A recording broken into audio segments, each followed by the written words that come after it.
प्रभु यीशु मसीह के नाम में आपको अनुग्रह, शांति और आशीष मिले। एक व्यक्ति के बारे में आज बात करूंगा जो न्यूयॉर्क अमेरिका में रहता था और उसका नाम ऑरवेल गार्डनर था। और ये जो ऑरवेल गार्डनर था ये काफी जाना माना व्यक्ति था और जो बॉक्सिंग और कुश्ती करते हैं उनको ये कोचिंग देता था और इसलिए बड़े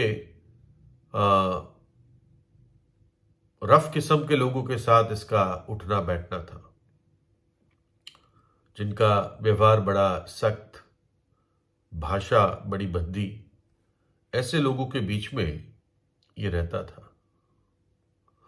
और इसका भी स्वभाव इतना बुरा था कि लोग इसको भयंकर गार्डनर कहते थे, ऑफुल गार्डनर, भयंकर गार्डनर।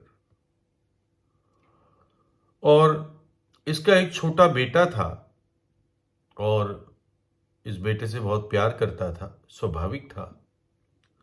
लेकिन किसी कारणवश ये बच्चा बचपन में ही मर गया और उसकी बच्चे की मृत्यु को कुछ समय हो चुका था और वो किसी बार में, ठेके में, शराब के ठेके में अपने जिगरी दोस्तों के साथ वो खड़ा हुआ था। और उस रात बड़ी गर्मी थी, तो उस बार के, उस ठेके के बाहर वो निकला थोड़ी सी हवा लेने के लिए और एकदम उसने इमारतों के बीच से उसको आकाश दिखे, आसमान दिखा और उस आसमान में एक तारा चमक रहा था। तो एकदम उसका ध्यान उस तारे पर गया और सोचने लगा कि मुझे नहीं मालूम मेरा बेटा कहां पर है। उस तारे को देखकर उसको ये विचार आया, ये सवाल आया, क्योंकि कुछ लोग मानते हैं कि जो छोटे बच्चे मर जाते हैं वो जाकर आकाश में तारा बन जाता है। तो इसी धारणा से उसने ये सवाल उसके मन में आया कि मुझे नहीं पता कि मेरा बेटा कौन सा तारा बना, क्योंकि उसकी दृष्टि एक चमकते हुए तारे पर पड़ी। लेकिन एकदम जैसे उसने ये सवाल अपने मन में पूछा, एकदम एक विचार उसके मन में धंसता चला गया। एकदम तेजी से आया ये विचार और वो विचार मानो कि एक आवाज थी और उस आवाज ने कहा कि जहां तेरा बेटा है तू कभी उसको नहीं देख पाएगा अगर तू पश्चाताप नहीं करता, अगर तू अपना जीवन नहीं बदलता। यानी जहां तेरा बेटा है वहां पर तू जा नहीं पाएगा। जैसे तेरा जीवन है, इस स्थिति में तू उस स्थान पर नहीं जा पाएगा जहां पर तेरा बेटा है। और एकदम इसको कुछ मानो के करंट सा लग गया हो और वो उस ठेके को छोड़कर एकदम अपनी मां के पास गया जहां वो रहती थी और उसने अपनी माता जी से एकदम बताया कि मेरे लिए तू प्रार्थना कर, ऐसे ऐसे मेरे साथ आज हुआ है। और उसकी मां ने उसके लिए प्रार्थना की। मैं सोचता हूं वर्षों से प्रार्थना कर रही होगी अपने इस भयंकर गार्डनर बेटे के लिए। और फिर मां ने उसको समझाया और बताया कैसे वो अपने पापों से पश्चाताप करे और प्रभु यीशु पर विश्वास करे। और उसने ऐसा ही किया। उस दिन अपने जीवन को और हृदय को प्रभु यीशु के चरणों पर उसने सौंप दिया। फिर वो घर गया और घर पर उसने एक विस्की का जग रख के रखा था। तो ये विस्की का जग क्या होता है इसको मैंने पता किया। ये बेसिकली एक पत्थर का बर्तन होता है, पत्थर टाइप का बर्तन। जैसे कुछ जगहों में इंडिया में आपने देखा होगा कि अचार एक ऐसे बर्तन में रखते हैं, तो वैसे ही पत्थर कैदों का एक अलग टाइप की सख्त मिट्टी से बना हुआ जो पत्थर जैसा हो जाता है बर्तन बाद में। तो ऐसा उसको ये विस्की का जग बोलते थे और लोग इसको घर पे रखते थे और इसी में से थोड़ा थोड़ा पीते रहते थे। तो एकदम सबसे पहले उस विस्की के जग के पास गया और सोचने लगा कि अब तो मैं इसको नहीं पी पाऊंगा और ना मैं उसको रख पाऊंगा, कहीं फिर पीना ना शुरू कर दूं, तो मैं क्या करूं इसका। तो वो उसको उठाकर नदी पे गया, एक नाव पर चढ़ गया और उसके उस पास वाले टापू पर वो नाव में गया और एक पत्थर के ऊपर उसने ये विस्की का जग रख दिया। मैं सोचता हूं बड़ा प्यारा था उसके लिए, इसलिए ये सब वो कर रहा था। तो उसने उस पत्थर पर वो विस्की का जग रख दिया और बड़ा संघर्ष उस दिन उसके जीवन में हुआ। यानी वो एक बड़ा निर्णय ले रहा था कि आज से इस ऐब को मैं अपने जीवन से दूर कर दूंगा। लेकिन आसान नहीं था उसके लिए, जो सालों से शराब का गुलाम था। लेकिन परमेश्वर ने उसको उस दिन पूरा छुटकारा दिया। फिर सोचने लगा अब मैं जग से क्या करूं, जग का क्या करूं, तोड़ दूं इसको यहीं पर। सोच रहा था तो तोड़ूंगा तो इसकी महक मेरे नाक में जाएगी, कहीं मुझे दोबारा पीने की इच्छा ना हो जाए। उसने सोचा कि मैं छोड़ दूं यहां पे तो कोई और आकर पी लेगा। तो इसलिए उसने जमीन में एक खड्डा खोदा और उसमें वो पूरा विस्की का जग उसने दबा दिया और वापस अपने घर एक आजाद व्यक्ति की तरह गया।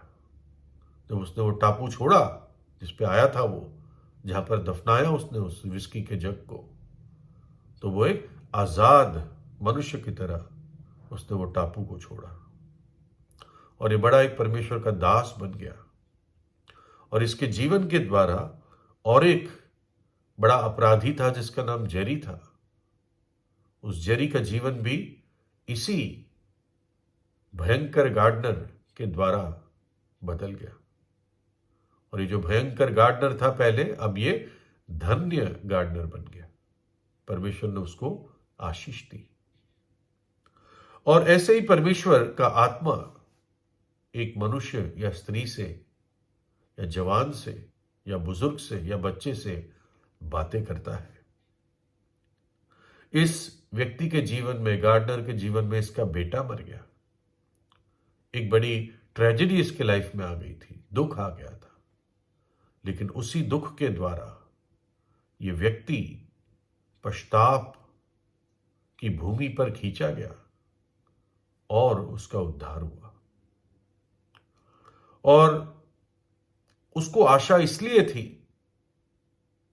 क्योंकि इसने पहले सुन रखा था कि प्रभु यीशु जगत में पापियों को बचाने के लिए आया। जैसे वो विचार आया कि जहां तेरा बेटा है तू वहां जा नहीं सकता, वो समझ गया मैं क्यों नहीं जा सकता, क्योंकि मेरा जीवन मलिन है, मेरा जीवन गंदा है, मेरा जीवन पापमय है। और ऐसे जीवन के साथ अगर इस स्थिति में मैं मरूंगा तो मैं परमेश्वर के पास नहीं जा पाऊंगा। बाइबल बताती है, प्रभु यीशु ने कहा कि स्वर्ग का राज्य छोटे बालकों के समान है। एक जगह और कहता है, जब तक तुम एक छोटे बालक की तरह ना बनकर परमेश्वर के राज्य में प्रवेश ना करो तो नहीं प्रवेश कर पाओगे। प्रभु यीशु ने बालकों को अपनी गोद में लेकर उन्हें आशीष दी। तो ये व्यक्ति समझ गया कि मैं नहीं जा पाऊंगा और इसलिए उसने सच्चा पश्चाताप किया। और प्रभु यीशु आया ही इसलिए था कि पापियों को क्षमा करे। वो हर एक पापी जो विश्वास से और सच्चे मन से प्रभु यीशु के पास आता है, परमेश्वर पिता उसको क्षमा करता है। यीशु मसीह ने अपना लहू हम पापियों के लिए बहा दिया ताकि हम पापी बच जाए। वो मृतकों में से तीसरे दिन जी उठा और आज जीवित है। और भयंकर गार्डनर जैसा जो व्यक्ति जब भी उसके पास आता है, प्रभु यीशु उसको ग्रहण करता है। चक्कर देखो यीशु कैसा भला है। यहां पर प्रभु के वचन में कुछ ऐसे लोगों के बारे में बताया जा रहा है जिनके जीवन पहले खराब थे, लेकिन भयंकर गार्डनर की तरह उनके जीवन भी बदल गए प्रभु यीशु के अनुग्रह से। क्या तुम नहीं जानते कि अन्यायी या अधर्मी लोग परमेश्वर के राज्य के वारिस नहीं होंगे? धोखा ना खाओ। वैश्यागामी ना झूठ की उपासना करने वाले, ना परस्त्रीगामी, ना लुच्चे, ना पुरुषगामी, ना चोर, ना लोभी, ना पियक्कड़, ना गाली देने वाले, ना अंधेर करने वाले परमेश्वर के राज्य के वारिस होंगे। और तुम में से कितने ऐसे ही थे, परंतु तुम प्रभु यीशु मसीह के नाम से और हमारे परमेश्वर की आत्मा से धोए गए, पवित्र किए गए और धर्मी ठहराए गए। धोए गए, पवित्र किए गए और धर्मी ठहराए गए। यीशु मसीह का लहू हमें सब पापों से शुद्ध कर देता है। तो इसलिए प्रभु यीशु के पास आए। प्रभु एक भयंकर व्यक्ति को धन्य व्यक्ति में बदल सकता है, बना सकता है, आज बना सकता है, इस क्षण बना सकता है, यदि आप सच्चे हृदय से प्रभु यीशु को पुकारे, प्रार्थना करें। प्रभु यीशु आपको आशीष दे।